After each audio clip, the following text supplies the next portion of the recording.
오늘 아침에는 이 비가 상당히 많이 왔는데, 개강할 때 되니까 이렇게 비가 가시고 아주 맑게 되었습니다. 그래서 오늘 내일로 해서 올해가 딱 많이 따진 것 같습니다. 그동안에 항상 이렇게 꽉 채워주셔서 대단히 감사합니다. 지난 주일은 이 6.25 행사가 있었고, 오늘은 또 6월 29일이니까 6월 29일 하면은 떠오르는 게 계시죠. 아마 87년 6.29 선언이 하나 있고, 그 다음에 2002년 6월 29일 날 이 NLL에서 우리가 기습을 받아가지고 총수리호라는 경비정이 침몰을 해가지고 6명이 죽고 한 수십 명이 다친 이 사건, 6.29 오늘 기념입니다. 그래서 6월 29일 과거 같으면 그 기념을 안 했는데 이명박 정부 들어서고 나서 대본에서 6월 29일을 기념을 하고 있습니다. 그날 2002년 6월 29일은 월드컵 기간 중이었죠. 우리나라 팀이 3, 4위전을 결정하는 터키와의 게임이 대구에서 열릴 예정이었는데 열렸습니다. 그때 오전에 그런 사고가 났습니다. 그 다음 날이 결승전이었는데 김대중 대통령은 문상을 하지 않고 일본에 가서 그 게임을 보고 왔어요. 그 문상 갈 기분이 안 났을 겁니다. 바로 자기가 죽인 것이기 때문에.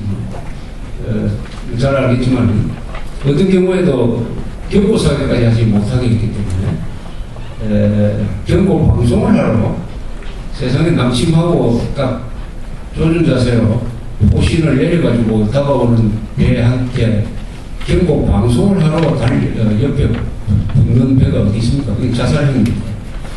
거기에 그냥 갈겨가지고 그렇게 됐습니다. 또는 그 후속 조치로서 여기서 명백하게 북한이 계획적으로 도발한 것인데도 불구하고 이명박 정부는 이게 우발적인 것이다 라고 이렇게 보도를 해가지고 그 사건을 축소하려고 노력했던 그런 시절이 7년 전에 있었습니다.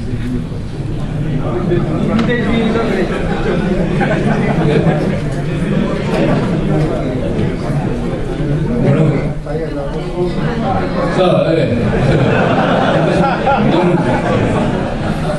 그 1987년에 있었던 6.25 선언은 소위 민주화 선언이라고 해서 노태우 대통령이 노태우 대표입니다. 한나라당 대표가 전두환 대통령과 합작으로 또는 전두환 대통령이 주도하에 노태우 대통령 후보가 자기의 기득권을 포기를 하고 직선제를 받아들이는 민주화 선언을 해가지고 하는 새로운 시대를 열었습니다. 그래서 1987년 이전과 이후는 한국 역사가 구분됩니다. 이전과 이후. 87년 6.25 선언 이후는 정치적 민주화가 이루어졌다. 정치적 민주화에 따른 언론의 자유가 보장되었다. 그러나 그 전에는 정치적 자유가 제약됐다. 따라서 그 전에는 법을 어기더라도 민주화 투쟁을 해가지고 감옥에 가면은 정의로운 사람이다 라는 평가를 받았다. 그러나 그 이후에는 반드시 법을 지켜야 된다. 법을 어기면은 민주화 투사가 아니라 불법자로서 감옥에 가야 된다. 이런 새로운 시대에는 새로운 가치관이 있어야 돼요. 시대가 바뀌었는데도 과거의 기준을 그냥 가지고 가면은 이 도로에서 계속 이 경운기 모르겠다는 거하고 마찬가지입니다.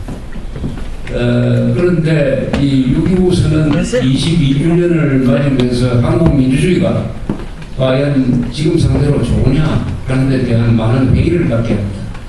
그 회의는 무슨 뜻이냐 하면 이 민주주의가 이루어지려면은 경제적 기반이 있어야 되고 동시에 국민 교양이 있어야 되는데 그 두 개를 바탕으로 해서 민주주의가 정상적으로 작동할 수가 있는데 경제적 기반은 이루어졌으나 국민 교양이 아직도 따르지 못하고 있기 때문에 그렇게 되면은 이 원래 정치꾼들은 가만히 내버려 두면은 사람 속이는 전무하니까 그 사람들한테 속아 넘어간다.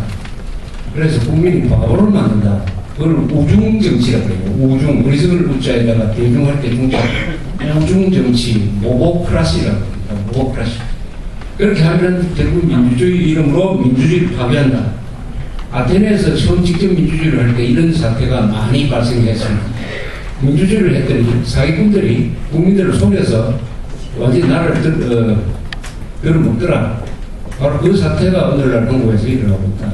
이 여론조사에서도 상당히 그런 낌새가 반영이 됩니다. 예컨대 김대중 전 대통령이 이명박 정부를 독재라고 했다라고 했을 때 설문조사를 하면 그 설문조사가 조금 가감해서 보긴 봐야 되겠지만 50%가 그 말이 맞다라고는 대답이 하나 나왔어요. 50%가 김대중 씨 이야기대로 이명박 정부는 독재다 라고 응답을 하고 있다. 30%는 아니라고 했다.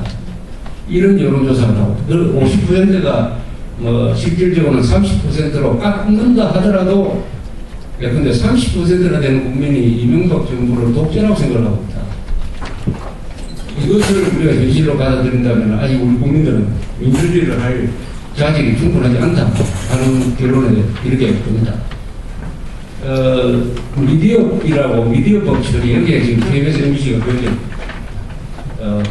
반대를 하고 있는데 이 미디어법 개정 목적에 대해서 설문을 조사를 하면은 정권이 방송을 장악하기 위해서 그렇게 하는 것이다라고 대답하는 사람이 한 60%예요. 60%. 물론 대부분은 그 미디어법 내용을 모릅니다. 모르면 모른다고 대답을 해줬던데 60%가 반대다. 왜 반대를 하느냐? 한국 사람들의 마음속에 이런 게 아직도 강하게 남아있는 것을 느낍니다. 즉 정권에 대해서는 무조건 반대하는 게 무조건 그 좋든 싫든 무조건 반대하려고 하는 사람들이 한 30%에서 50%가 기본적으로 기본표로 달려 있는 것 같아요. 그리고 국가에 대해서 거부감이 많은 것 같아요. 한국 사람들 상당수 국가에 대해서 국가는 뭔가 좀 기분 나쁘고 무섭고 자기를 좀 괴롭히는 존재다.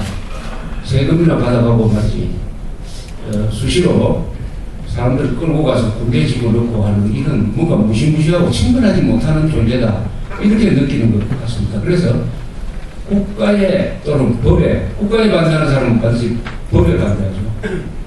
법치라든지 국가라든지 이런 기준으로 설문조사를 하면은 그 성향이 반국가적이고 반법치적인 성향을 보이는 사람들이 한국 국민들 사이에 매우 많다는 것을 느낍니다. 한 30%에서 50%. 그런데 이 퍼센테이지가 좌파 정권을 거치면서 굉장히 높아졌어요. 좌파 정권이 그런 반국가적이고 반법치적인 경향을 스스로 모범으로 보여주기 때문에 정권을 잡은 사람들이 오히려 헌법을 무시하고 반국가적인 행동을 하니까 다른 사람들은 그걸 보고 따라가게 되는 거죠. 아, 우리는 이렇게 하면 되겠구나. 이러다 보니까 좌파 정권을 거치면서 이 법률, 국가에 반대하는 사람의 비율이 굉장히 높아졌다.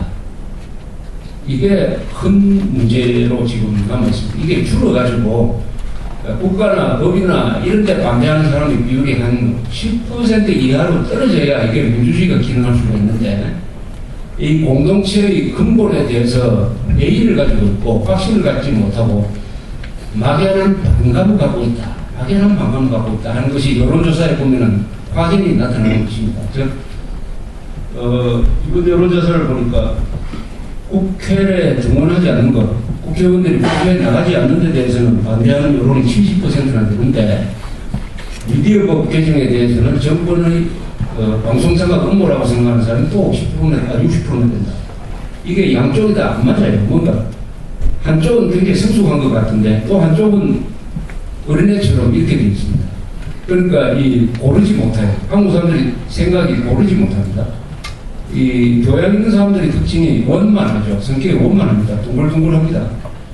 사람과의 교제에서도 아주 원만하고 그러나 이 교양을 갖추지 못한 사람은 어떤 분야는 참 잘하는데 어떤 분야는 형편없다 해가지고 이 요철이 심하죠. 기복이 심합니다. 바로 한국 사람들의 여론조사가 이렇게 비육박적이라는 것이 한국 사람들이 가지고 있는 이 교양 부족을 나타내는 것이 아니냐. 이거를 앞으로 어떻게 우리가 교양 있는 국민으로 만들어갈 것이냐. 그 결과로서 2012년에도 좌파 정권을 능력하지 않을 것이다. 앞으로 3년 동안 한국 사람들의 교양 수준이 내려가면은 좌파 정권이 등장할 것이고, 향상되면은 그래도 분별 있는 판단을 내릴 것이다. 라고 저는 생각합니다.